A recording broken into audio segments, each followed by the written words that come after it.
Ang kwentong ito ay hango sa totoong buhay. Karanasan ito ni Bukil. Taong 1989, Kalinog, Iloilo.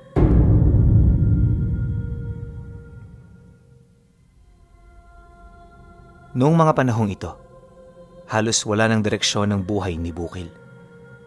Malupit ang mga magulang na kanyang kinagisnan, kaya ni minsan hindi niya naranasang maging bata. Sa edad niyang 25, nagtatrabaho siya para mapunan ang kaligayahan ng mga ito.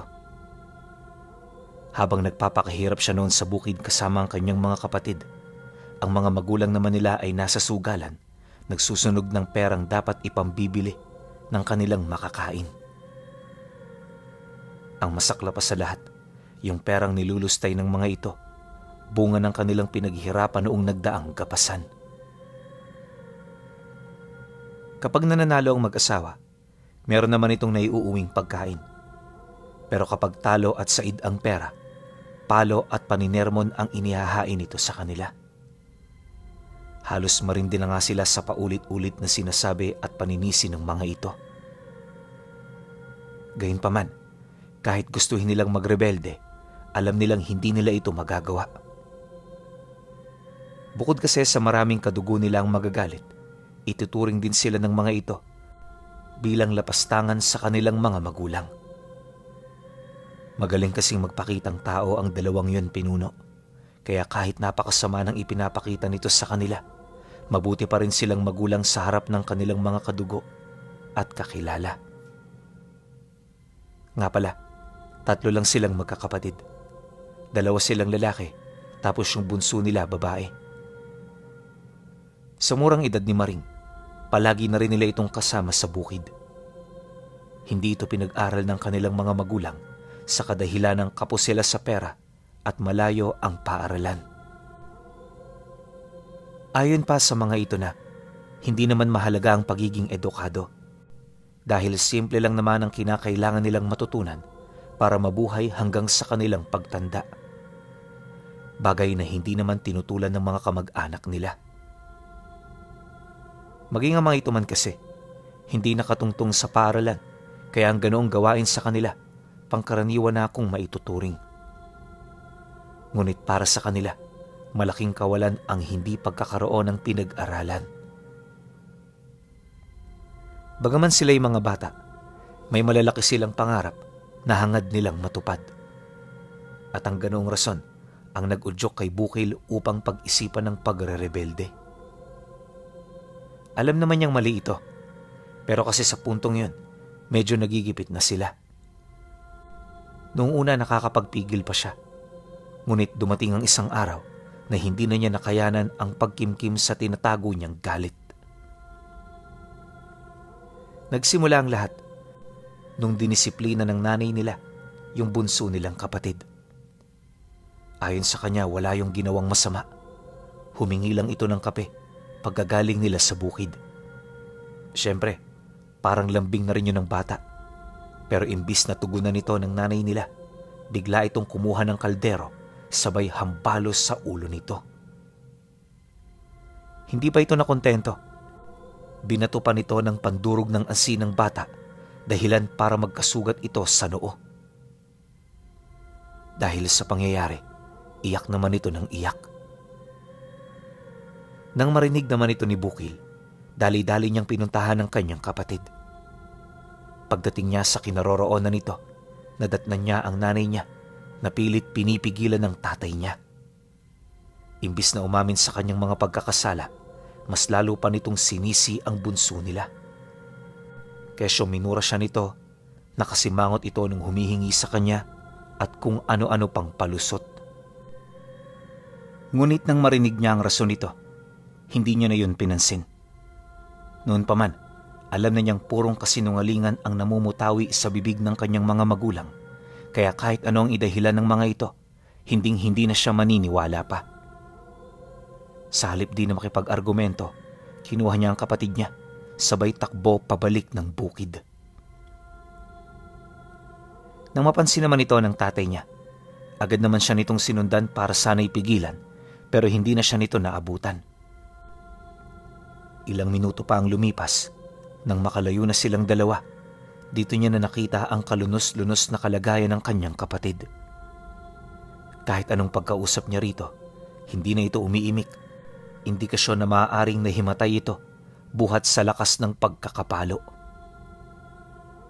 Hindi rin niya kayang pigilan ng pag-agos ng dugo nito, kaya sa lalong madaling panahon, humanap siya ng magsasakang makakatulong sa kanila. Ang kaso lang pagbalik niya ng bukid, wala na siyang nadatnan. Uwian na kasi noong mga sandaling yon, kaya malabo na talaga siyang makatagpo doon ng mga magsasakang nagtatrabaho. Subalit sa kabila ng ganoong sitwasyon, nagbabakasakali pa rin siyang meron siyang mahanap. Sa pagpapatuloy ng kanyang paglalakad, unti-unti naman niya napansin ang mabilis na paglubog ng araw. Kalaunan, pagdating niya sa dulong parte ng bukid, bigo siyang makakita ng taong makakatulong sa kanya. Dahil sa ganoong pangyayari, nagpasya na siyang tumawid sa karatig baryo. Sa isip-isip niya, marami raong makakatulong sa kanyang kapatid kung doon sila hihingi ng tulong. Ang problema, masyado itong malayo kung babagtasin niya ng hindi gumagamit ng kabayo. Dahil sa ganoong problema, nagpatuloy pa rin siya sa paghahanap ng mga tao sa bukid. Desperado na siya noon. Animoy naghahanap siya ng milagro sa gitna ng kawalan. Maraming bagay na ring sumasagi noon sa isip niya. Na kesyo, siya na lang ang tutulong sa kanyang kapatid. Bumalik na lang siya para makahingi ng tulong sa mga kakilala nila at kung ano-ano pa. Ang problema lang, sa sandaling magpasya na siya, sumasagi sa kanyang isipan ang mga bagay na pwedeng mangyari.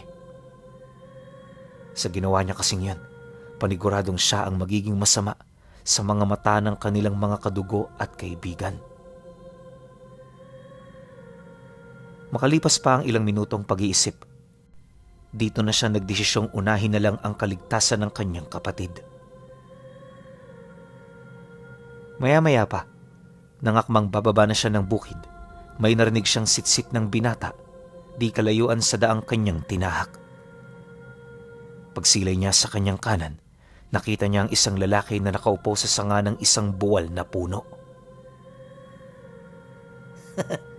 Mukhang desperado ka na. Ano? Gusto mong tulungan kita? Pagkarinig niya sa sinabi nito, bigla naman siyang natulala. Bukod sa hindi niya kilala ang taong yon, nakaramdam siya ng kakaibang misteryo mula sa mga katagang inilahad nito. Unang beses man nila yung pagkikita, nasisiguro niyang hindi ito nagbibiro sa mga bagay na kanyang sinabi. At ang salamangkang kanyang naramdaman mula sa bibig ng lalaki, nag-udyok sa kanya para maniwala rito. Walang sabi-sabi, agad naman siyang sumang-ayon, sabay lakad papalapit. Nang magkaharap na silang dalawa, agad naman yung tumayo habang nagsasalita. Sumunod ka sa akin. Huwag ka mag-alala. Kakampi ako ng mga taong katulad mo. Ramdam kong aping-api ka at punong-puno ng pot ang iyong puso. Nang marinig naman niya ang sinabi nito, di naman niya maiwasang mapatanong. Base kasi sa pananalita nito, parang kilalang-kilala nito ang buo niyang pagkatao. Hindi lang ako puno ng galit, kundi nag-uumapaw pa. Pero hayaan mo na, kahit anong galit ko sa kanila, anak pa rin nila ako. Karapatan nilang abusuhin ako at walang yain. Nako. Nagkakamali ka sa pinaniniwalaan mo. Kailanman hindi naging karapatan ng magulang na pahirapan ng kanilang mga anak. Ramdam kong marami silang pagkukulang. Kaya nga nagpakita ako sa iyo dahil alam ko na meron akong maitutulong. Dahil sa sinabi nito, minabuti naman niyang manahimik. Unang-una kasi, hindi niya ito kilala at wala siyang kaide-ideya hinggil sa maitutulong nito sa kanya. Kalahating oras pa ang lumipas, narating nila ang bahay nito sa gitnang bahagi ng kapatagan na purong kasagingan. Alam ni Bukil ang lugar na yon at kung hindi siya nagkakamali, walang nagmamay-ari sa lupang kinatitirikan ng bahay nito. Paglapit naman nila sa tahanan, bumungad sa kanya ang mga magulang ng lalaki na gumagawa ng malaking siga. Pagsilay naman niya sa mga ito, medyo nagtaka siya gawa ng para saan ang sigang ginagawa ng mag-asawa. Medyo may kalaliman na rin kasi ang gabi, kaya ang naisip niya, bakit pa ito magluluto sa labas? Pwede naman kasi sa loob kung normal lang na pagluluto ang gagawin. Dahil dito, hindi niya inialis ang kanyang paningin sa mag-asawa. Maya-maya pa, pagpasok nila sa loob ng bahay, pinahintay siya nito sa sala. Nang marinig naman niya ang sinabi ng lalaki, agad naman niyang tinanong kung ano ang gagawin nito sa kanyang kapatid. Sa kanilang pag-uusap kasi, parang nawala na sa kanilang paksa ang bunso nila. Yun nga ang dahilan kung bakit siya roon sumama, kaya hindi talaga siya pumayag na ito ay pagsawalang bahala. Subalit, nang marinig ng lalaki ang kanyang naging tanong, napangiti lang naman ito habang sumasagot ng, "Hindi mo ba napapansin? Kanina pang patay ang kapatid mo. Pasensya ka na, pero wala na tayong magagawa dyan. Ipagdasal mo na lang na sana'y matahimik ang kanyang kaluluwa." Nang marinig naman ni Bukil ang sinabi ng lalaki, agad siyang nakaramdam ng matinding kilabot sa katawan.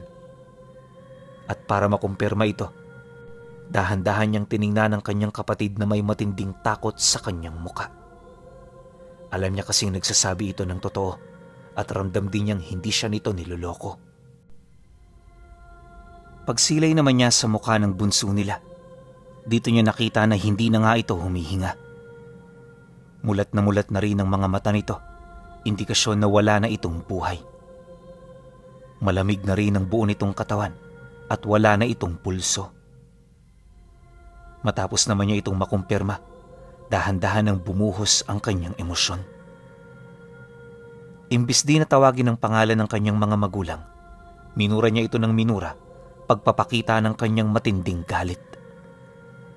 Alam niya kasing hindi malalagay sa ganoong sitwasyon ang kanyang kapatid kung hindi dahil sa malupit nilang mga magulang. Sa loob ng ilang oras na pagninilay at pagtanggap sa mga nangyari, dito niya na pinag-isipan ang paghihiganting kanyang gagawin. Hindi nagtagal, nang mabuo na ang kanyang pasya, sakto naman ang pagdating ng lalaking nagpasama sa kanya. "Ano kaibigan? Nakapagdesisyon ka na ba? Sa estado mo ngayon, parang nakapagdesisyon ka na talaga. Maraming paraan tayong hawak kung hangad mong maghigante. Nasa sayo ang pasya kung ano ang gusto mong mangyari." Pagkasambit naman ito ng mga katagang yon, biglang natahimik itong si Bukil. Matagal din niyang pinag-isipan ng kanyang magiging sagot hanggang sa magkaroon siya ng lakas ng loob. Pagtayo niya sa kanyang kinauupuan, seryoso naman siyang nagtanong dito ukol sa ibig nitong sabihin. Alam niya kasing may mga bagay itong gustong ilahad para matupad ang planong namumutawi sa kanyang isip. "Kahit hindi ka magsalita, alam ko ang ibig ng puso mo. Gusto mo ng kapangyarihan, hindi ba? Pero para mapasayo ito, kailangan natin ng alay. Sapat na ang labi ng kapatid mo, kapalit ng iyong hinihingi. Pag-isipan mo ng mabuti. Malaya kang mamili." Nang marinig naman niya ang sinabi nito, mariin niyang tinanong kung ano ang kapangyarihang tinutukoy nito. Siyempre gusto rin niyang makasiguro bago sila magkaroon ng kasunduan. Isa pa, hindi birong hinihingi nito. Kung siya lang din ang masusunod, walang tsansang isuko niya ang kanyang kapatid para sa kapangyarihang inaalok ng lalaki. Ang kaso lang sa mga oras na yon, sadyang matindi ang kanyang paghahangad na mabigyan ng katarungan ang pagkawala nito. Naisip din niyang wala ng silbi ang labi ng bunso nila dahil sa wala na itong buhay. Kalahating oras pa ang lumipas. Nagdesisyon ng lalaki na ipalasap sa kanya ang patak ng abilidad na kanyang tinutukoy. Walang sabi-sabi, agad itong kumuha ng maliit na lumang garapon sa isang aparador na nakasarado. Pagbalik naman ito sa kanya, inutusan siya nitong ibuka ang kanyang bunganga. Hindi rin siya nito pinamulat para umano hindi niya makita ang bagay na ipapasok nito sa kanyang sistema. Dala naman ng desperasyon, naniwala itong si Bukil. Lahat ng sinasabi noon ng lalaki, walang kontra niyang sinunod na parabang nahalina siya sa mga salita at pangako nito. Pagpatak naman ito ng likido, agad na pumasok sa kanyang loob ang kakaibang sensasyon. Hindi niya masabi kung ano basta parang malamig ito na habang tumatagal, umiinit sa loob ng kanyang lalamunan. Maya-maya pa, bigla itong nawala. Nang mapagtanto niyang tunaw na ang likido sa katawan niya, dito na nagbago ang kanyang pakiramdam. Nagsimula ito sa simpleng pagkabingi, hanggang sa wala na siyang marinig, maliban sa pintig ng kanyang puso. Ilang minuto rin siyang naging tulala, kasabay ng dahan-dahang pagbago ng kanyang naiisip. Sa isang iglap, hindi na niya napagtuunan ng pansin ang labi ng bunso niyang kapatid. Ang mas nakapukaw sa kanyang atensyon ay ang walang hanggang pagnanais na makatikim ng dugo ng tao. Kahit hindi pa siya kumikilos, alam niyang nagtatanga na siya ng hindi maipagkakailang lakas. Pagbaling naman niya sa kinaroroonan ng lalaki, napansin niyang halos maghahawig sila ng presensya. Yun nga lang, di hamak na mas angat ito pagdating sa lakas at karunungan. Inaasahan naman niya ang bagay na yan sa kadahilan ng di hamak na mas matagal ito kumpara sa kanya. Nang mapansin naman ng lalaki ang matinding pagtataka sa kanyang mga mata, dahan-dahan itong ngumisi habang nagwiwika ng, Bakit hindi mo subukan at maunawaan mo? Pero paalala, magtatagal lang ang bisa niya ng 1 oras. Huwag ka magpakakampante sa paligid, sapagkat hindi lang tayo ang nandirito. Nang marinig naman niya ang sinabi nito, marahan naman siyang tumayo.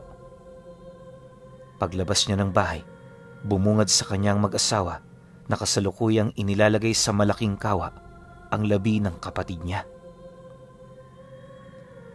Nakangisi pa ito habang nakatingin. Animoy hindi ito nakakaramdam ng takot. Bagaman ikinagalit niya ang ginawa ng mag-asawa, parang hindi siya nakaramdam ng anumang poot. Basta, parang ayos lang ito sa kanya. Pagbaling naman niya ng paningin sa daang kanyang tinatahak, naisipan naman niyang tumakbo ng napakabilis. At sa loob lamang ng ilang segundo, napakalayo na niya sa bahay ng mga ito. Dito na rin niya napansin ang mga ingay ng insekto at iba pang mga hayop na nangangaso sa kalaliman ng gabi. Noong una, hindi pa siya makapaniwala sa mga nakikita ng kanyang mga mata, pero habang tumatagal, dito niya napagtatantong totoo ang lahat ng yon. Makailang beses na rin niya kasing sinampalang kanyang sarili sa paniniwalang isang masamang panaginip lamang ang lahat ng bagay na kanyang naranasan. Pero kahit anong gawin niya, hindi bumalik sa realidad ang lahat ng yon. Dahil dito, wala na siyang nagawa kundi tanggapin ang lahat. Maya-maya pa, maigi niyang pinakiramdaman ang kanyang sarili. Taimtim niya noong inalamang abilidad na pwedeng maibigay ng likido sa kanya. Di nagtagal, may narinig siyang tinig na nagbigay ng ideya hinggil sa kanyang taglay. Nang maunawaan niya ang lahat ng yon, agad naman siyang kumilos. Una niyang ginawa, manila ng mga hayop na sadyang may ilap. At kagaya ng inaasahan, nahuli niya ang mga ito. Segundo lang din ang kanyang kinakailangan para yon ay masakmal, gamit ng mga kamay niyang may matatalas na mga kuko. Nang makumpirma niya ang bilis na kanyang tangan, sinukat naman niya ang iba niyang pandama. Sa loob ng ilang oras, ganon at ganon ang kanyang ginawa hanggang sa maging pamilyar na siya. Sa pagkaubos naman ng bisa ng likido, kampante siyang bumalik sa bahay ng lalaki upang ipagbigay alam ang kanyang mga nalaman. Nadatnan niya itong kinakain ng karne ng kanyang kapatid, ngunit wala na siya roong pakialam.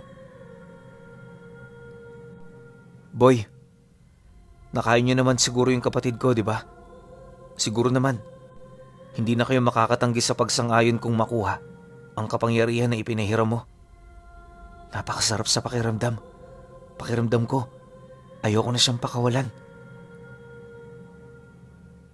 Nang marinig naman ng mag-anak ang kanyang sinabi, ngumisi lang naman ang mga ito. Ilang minuto rin yung tumitig sa kanya bago ito magsimulang magsalita. "Nakahanda na ang hinihingi mo. Pero bago yan, kumain ka muna. Huwag kang mandiri, kaibigan, sapagkat dito mo huhugutin ang pag-aasa mo ng paghihiganti. Huwag kang mag-alala, kakampi mo kami sa lahat ng bagay na masasama." Matapos naman itong makapagsalita, tahimik siyang lumapit sa hapagkainan. Sa mga oras na yan, wala na siyang pandidiring nararamdaman dahil di hamak na mas malakas ang kagustuhan niyang makapaghiganti sa mga taong kinikilala niya bilang mga magulang. Masyadong malalim ang galit niya sa mga ito, dahilan para isakripisyo niya ang lahat ng meron siya. Sa loob ng ilang minutong pagsabay niya sa hapunan ng mga nilalang, dito niya nawaring mas masarap pala ang karne ng tao sa kahit na anong karne ng hayop. Malinamnam, tapos ang tamis nito, matagal mawala sa dila.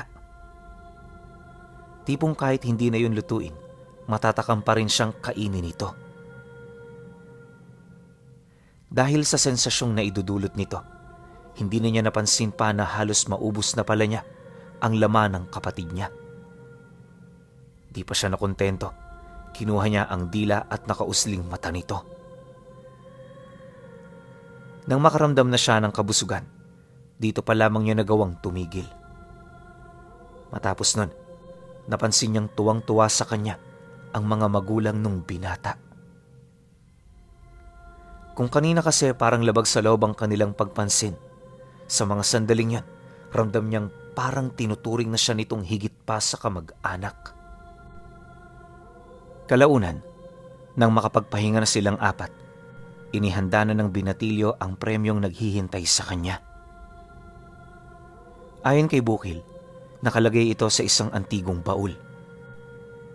Balot na balot din ito ng telang itim, tapos may mga nagkalat na ginto sa pagitan ng batong nakalagay sa pinakagitna nitong bahagi.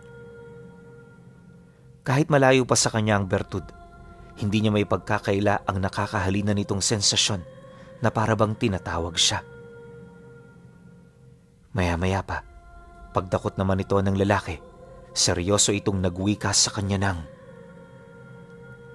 "Lumuhod ka! Tumingala ka sa langit at isuko mo sa kadiliman ang iyong kaluluwa. Huwag ka mag-alangan, sapagkat sa oras na magbagong iyong puso, papatayin ka ng bertud na ito. Ngayon pa lang ipinapaalala ko na sa iyo, hindi mo siya kaibigan.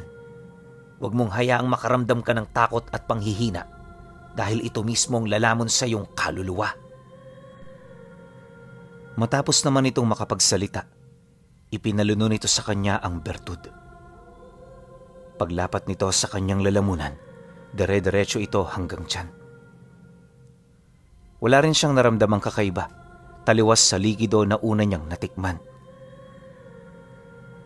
Ilang minuto pa ang lumipas, nanatili namang normal ang kanyang pakiramdam. Ayon sa kanya, wala namang nagbago sa katawan niya hanggang sa sumapit na ang hating gabi. Pagtungtong noon ng 12:00, nangati ang kabuuan ng kanyang katawan, dahilan para maglupasay na siya sa sahig.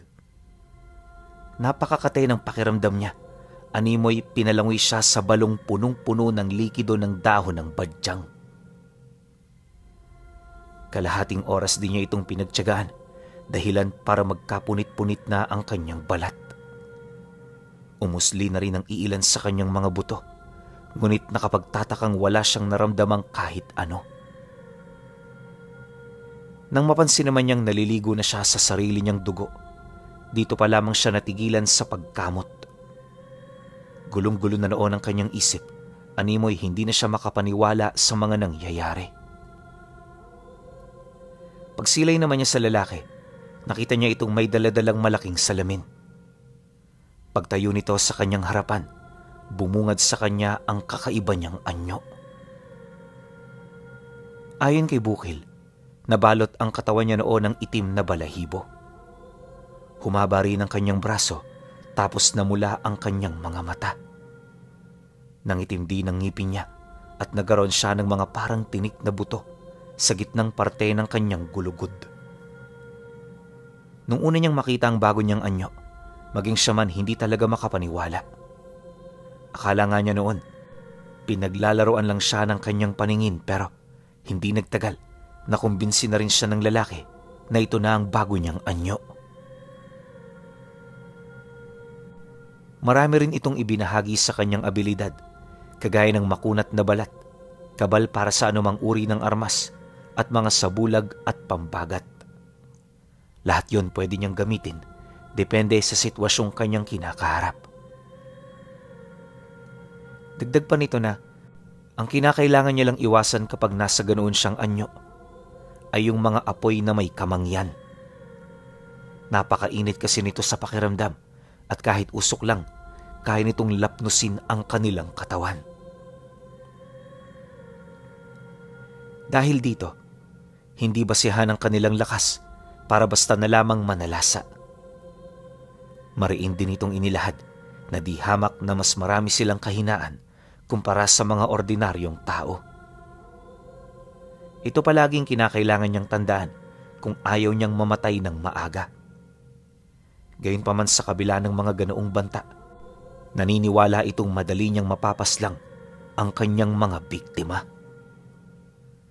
Alam kasi ng lalaki na walang kaalaman pagdating sa lihim na karunungan ang mga magulang niya, dahil kung may nalalaman ng mga ito, hindi yun papasok sa anumang bisyong nakakasama sa kaluluwa. Huwag kang magmadali, kaibigan. Lasapin mo ang proseso ng iyong plano at nang sa gayoy hinding-hindi mo ito makakalimutan. Tutulungan ka namin para maisakatuparan mo ang iyong binabalak. Basta ang gawin mo, makinig at pag-isipan ng mabuti ang iyong mga ikikilos. Makakatulong ito upang maging madali ang ating trabaho. Nang marinig naman niya ang sinabi nito, tumangulang naman siya. Habang pilit na ibinabalik ang orihinal niyang anyo, dumaan pa ang mga araw at linggo, naging masigasig ang kanilang pagmamanman sa baryo.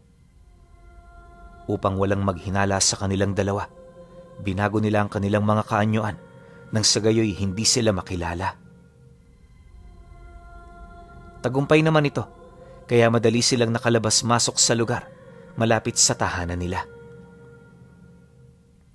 Ayon sa kanya, na noong mga sandaling yon, gustong-gusto niya nang paslangin ang kanyang mga magulang. Kahit kasi wala na siya sa kanila, hindi pa rin napapatid ang pangmamaltrato nito sa naiwan niyang kapatid.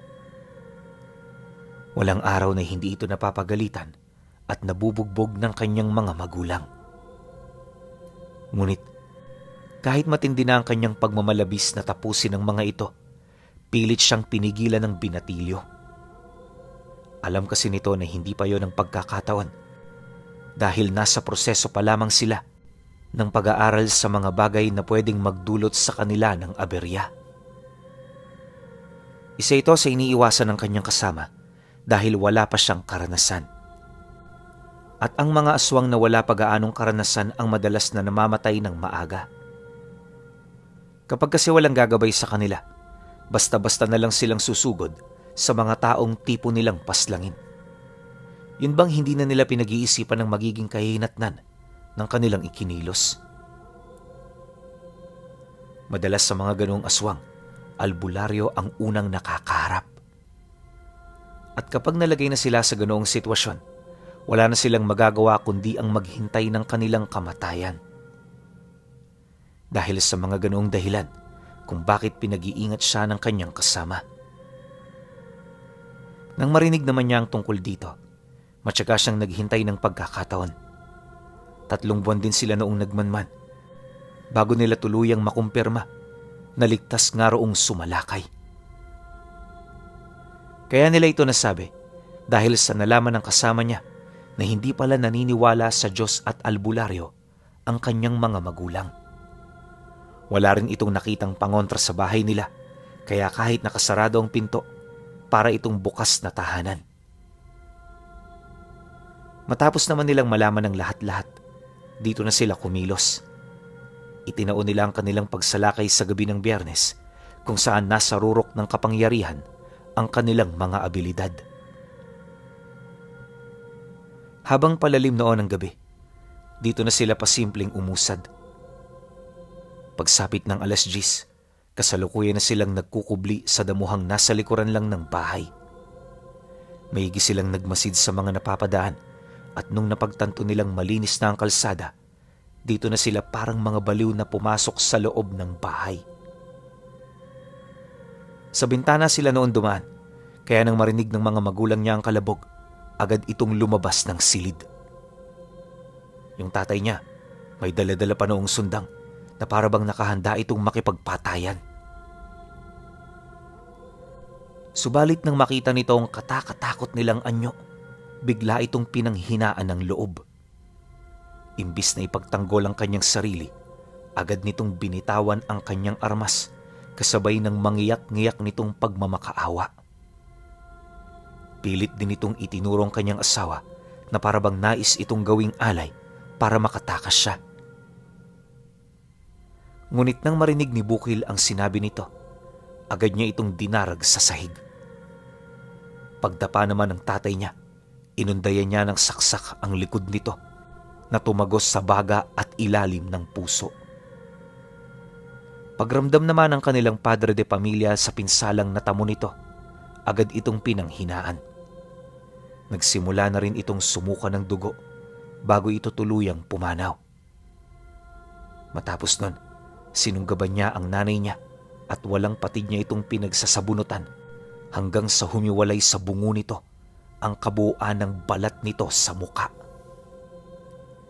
Hindi pa siya nakontento, pinutulan niya ito ng braso bago ito tuluyang undayan ng saksak sa puso. Paulit-ulit niya itong ginawa at nang mahugot na niya ang puso nito, agad niya itong kinain.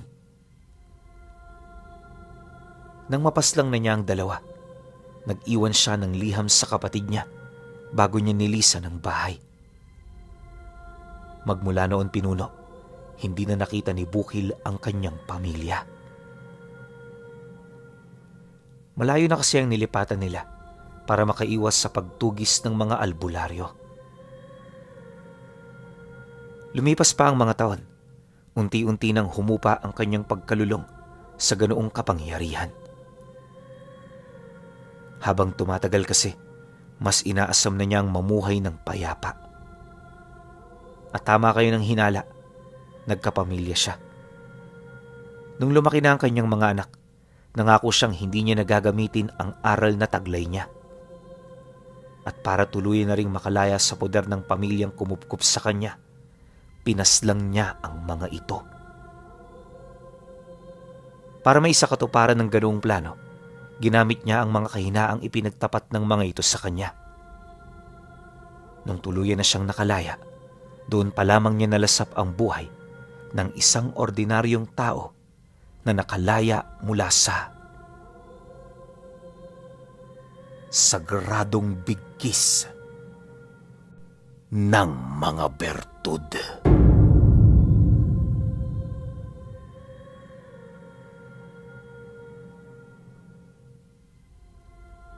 Grabe, awang-awa ako sa kanilang magkakapatid na lumaki sila na mayroong ganong klase ng magulang. Alam nyo, talagang nangyayari to eh. Hindi lang noong unang panahon. Maski ngayon nga siguro, mas malala pa. So para sa mga listener ko, kung sakaling meron man kayong ganitong klase ng magulang, kapit lang, darating din yung swerte ninyo.